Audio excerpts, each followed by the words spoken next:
guys, welcome to Kima's Never Seen It. I'm Kima, and today the movie we're going to be talking about is 12 Angry Men. If you have never been here before, hi, welcome, how are you? Again, I like to look at movies that I've never seen before, which is basically every movie ever, give a quick synopsis of what they're about, and give my opinion. Will my opinion be different than yours? Probably, but hey, it is what it is. So if you have never seen this movie before, I'm putting a big spoiler alert because we're about to talk about it. Now that we got that out the way, let's get into what this movie's about based on the DVD cover summary. 11 jurors are convinced that the defendant is guilty of murder. The 12th has no doubt of innocence.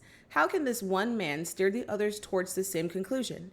It's a case of seemingly overwhelming evidence against a teenager accused of killing his father in one of the best pictures ever made. I had no idea what this movie was about, obviously, and just seeing the cover and seeing that this was the 1950s, had no idea what these men would be angry about.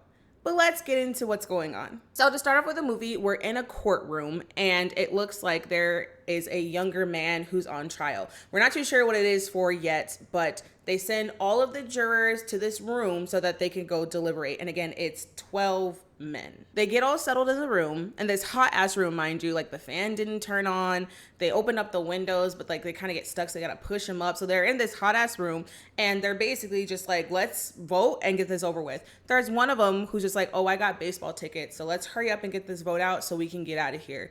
Which, for a jury, so it turns out the boy, he is being charged with murder. He is being charged with murdering his father. Now, the vote has to be 12-0 for them to give the verdict, whether it be guilty or not guilty. That's the rules, that's the law. And if he's convicted of being guilty, he gets a chair. He gets put to death. So all of them take a vote, and they raise their hands for the first one. 11 vote guilty, but 1 votes not guilty. Okay, that's 11 guilty. Who's voting not guilty? 1. Right.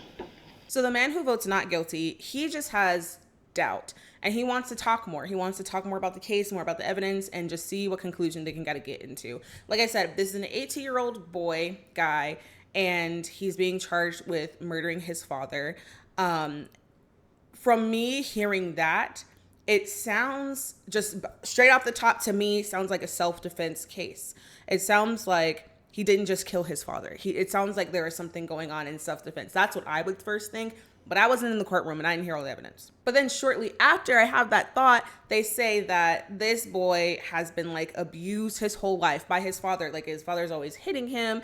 There's probably some verbal stuff in there. He's been abused like his whole life. So without reasonable doubt, saying not guilty kind of makes sense because it's just like, was this self-defense or what's going on here? But there's a man in there who's seemingly racist that says basically like, these people, yada, yada, yada. Listen, I've lived among them all my life. You can't believe a word they say. You know that.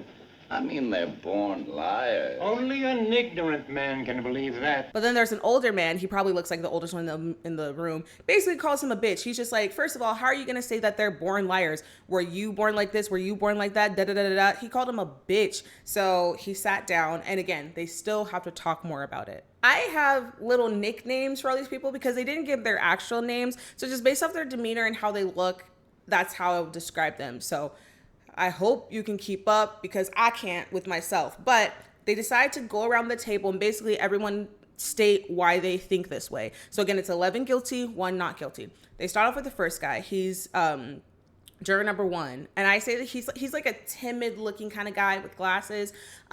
He doesn't really give a reason. He's just like, I mean, I thought based off the evidence, it was obvious that he's guilty and da da da da da. But he doesn't give like much more into it. The next man after him goes after. He has like a stank face. So the stank face man is just like, oh, well, based off this evidence here, obviously he's guilty. He gets more into it, talking about the evidence more than the timid guy did. Apparently it was like done in some apartment complex, and there was an older man who was like a neighbor who heard it happen. So apparently he heard the boy say, I'm gonna kill you, and then 1 second later heard a thud on the ground. So stank face is just like, he heard it happen. Obviously it happened. He's guilty. The man next to Stankface, he's he kind of has this like pompous demeanor, this kind of like uptight demeanor. He agrees with what Stankface said, and he also says that he doesn't believe the boy's alibi. The boy's alibi was that he wasn't even home when it happened. He went to the movies, but apparently the boy didn't remember the movie he saw, the details of the movie. The people at the theater said that they didn't see him, so he's not believing any of that, and he's just like, because of that, he's guilty. Then racist guy steps in and he's just like, well, also there's a woman who saw it. She lives in a house across the street, and in between the houses, there's L tracks for the L train. Apparently, the woman saw the murder happen through the last 2 car windows of the train. So she's an eyewitness, and then we have the older man in the complex who just heard what was going on. So that's what racist guy is saying. He's saying that he's guilty because obviously someone saw it. But then not guilty guy, he comes in, he's just like, wait a minute. Why do you believe the woman and you don't believe the man? Isn't she one of them too? You don't believe the boy's story. How come you believe the woman's? She's one of them too, isn't she? You're a pretty smart fella, aren't you? Then we go to the next man. He seems kind of scared.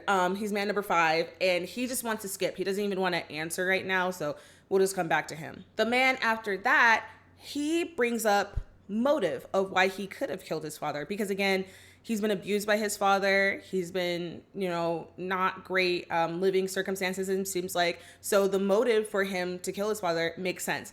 I also think that kind of checks out. People can reach a breaking point, especially when it's like, parents, adult figures, whatever, abusing their children or stuff like that. That happens in real life. So like, I can see that point of being not guilty. Also, I'm using my hands a lot today. I think I'm just kind of energized. I use my hands. Sorry about that. If this is distracting, I'm sorry. I'll put my hands down. Then we go over see how I put my hand right back up when I said that. Then we go over the baseball tickets guy.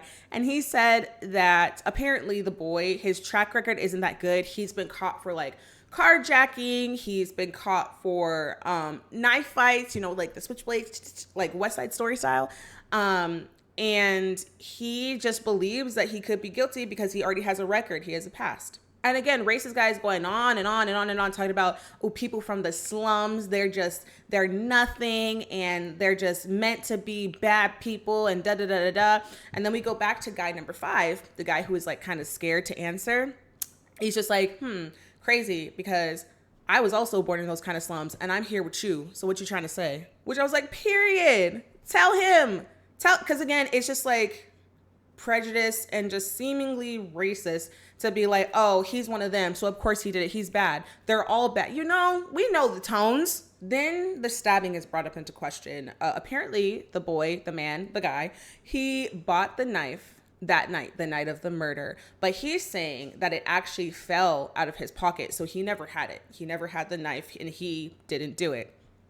But the jurors are saying, like, have you ever seen a knife like this? They get the evidence from the people. Have you ever seen a knife like this? This is like one of a kind. You've never seen anything like this. Tell me why not guilty guy has one in his pocket. So apparently not guilty guy went into the neighborhood where it happened just to kind of walk around. And he went to a store and literally bought one of them for like $6. So he's just like, you saying this is one of a kind. There's no one else who ever has this knife. It's only this boy. Like, that's wrong. So anybody else could have done this. Then we take another vote. But this time they're just like, hey, not guilty guy, you don't vote in this. If we all vote the same, that's what we're gonna go with. So he steps out. Everyone writes their votes down on paper, and now there are 10 guilties and 1 not guilty, and it's the old man who votes not guilty. Just like the other guy, he just wants to hear more. If you have reasonable doubt, why not hear more about what's going on? So they start to bring up the train and the time of the train passing versus what the man who lived around there, what he could have heard. Now, they came up with, say it takes about like 10 seconds for like the train to go by. The man in the complex said that he heard the boy say, I'm going to kill you. And then 1 second later heard a thud on the ground. How could you hear anything clearly if there's a train going by at the exact same time? He could have heard muffled something, but they're thinking he made up what he heard. And also, the man has a bad leg, apparently. And he's saying that the man ran to the door and saw the boy run out of the apartment and out. How did he run all the way from the back to the front of the house that fast with a limp in his leg? They're debunking all this stuff, and honestly, good, because it's not, when you get into it, it's not making sense. They also brought up a point that, like, the boy came back to the house. If he killed his dad, why would he come back to the house? Especially like if he noticed the man saw him run out, or if he even heard the woman across the street scream because she saw what happened. Why would he go back to the scene of the crime?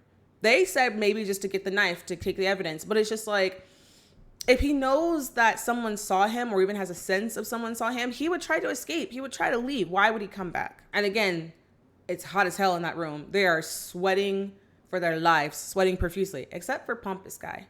Apparently he doesn't sweat. So now, after that evidence of the man who was there, they take another vote with everybody this time, and it's half and half. So they're coming around to the not guilty verdict. So now not guilty guy, I love how he just takes charge of this whole thing, but not guilty guy is just like, so let's talk more about him being at the movies and him not remembering. Apparently he doesn't remember what movie he saw, people in the picture, blah, blah, blah, blah, blah. But when he was asked that, he was in the kitchen of the house next to his dead father. You would think that someone would be kind of distraught or scared or whatever and can't really think clearly. But Pompous Guy is just like, I would be able to. Even under dire, stressful situations, I would still be able to remember. So then not guilty guy puts it to the test. He's just like, what'd you do this day? What'd you do the day before? What'd you do the day before? What happened on that day? Who'd you see? Blah, blah, blah, blah, blah. And then it gets down to a point where he can't remember. He starts to sweat. And not guilty guy is just like, see, you're not even under stress and you can't remember. Isn't that crazy? Who else? I'd never heard of him before. It's a very inexpensive second feature with unknown.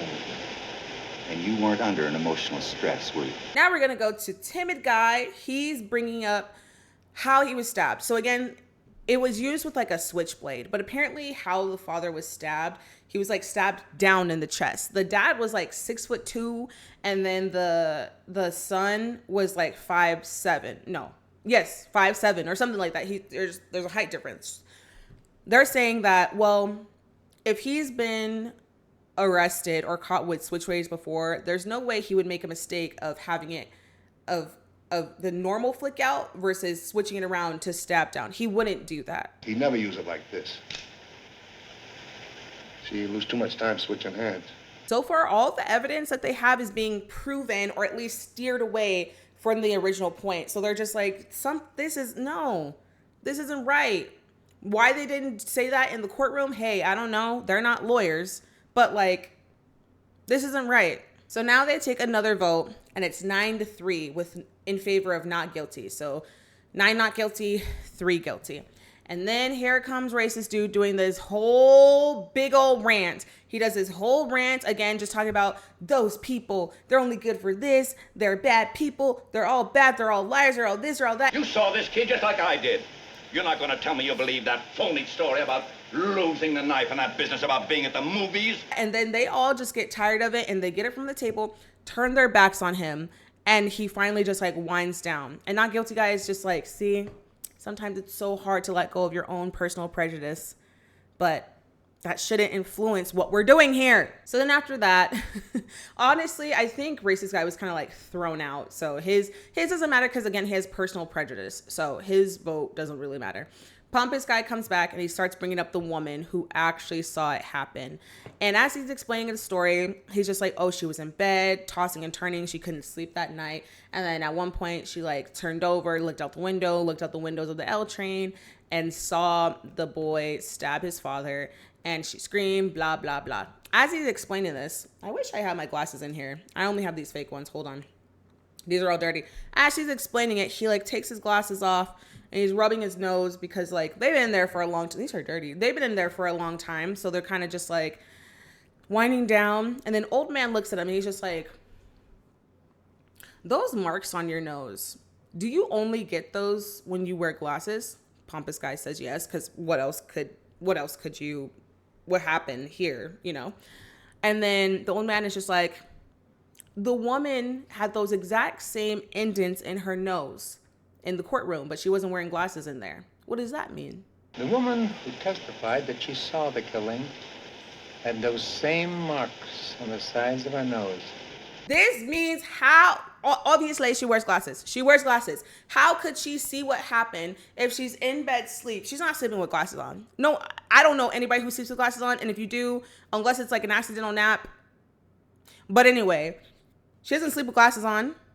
She's can't really see that well, tossing and turning, and then sees something happen. How can she definitively say who it was if she can't see without her glasses? She had to be able to identify a person 60 feet away at night without glasses. You can't send someone off to die on evidence like that. So then pompous guy turns around. He's just like, she can't.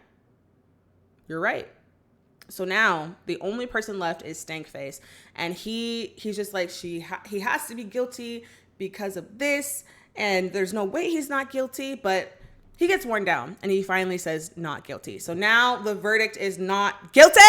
And then they're all fixing to leave. I'm sure they go back into the courthouse and say the verdict and all that kind of stuff. But they all go outside, and then not guilty guy is out there, and the older man runs behind him. He's just like, hey, by the way, what's your name? Not guilty guy says, my name is Davis. I didn't hear it too clearly, but I think the older man's, his name was Ricardo or something. They shake hands, say see you later, and that's the end of the movie. Yep, they ended by just going their separate ways. I would have liked to see maybe a little bit of what happened in the courtroom, but I think just the whole thing of the whole juror deliberating and everything, that was very interesting. So but I would have liked to see if there was any kind of reaction in the courtroom, just for a little extra drama. This movie got 100% on Rotten Tomatoes. Now, I surprisingly really like this movie. I actually really liked.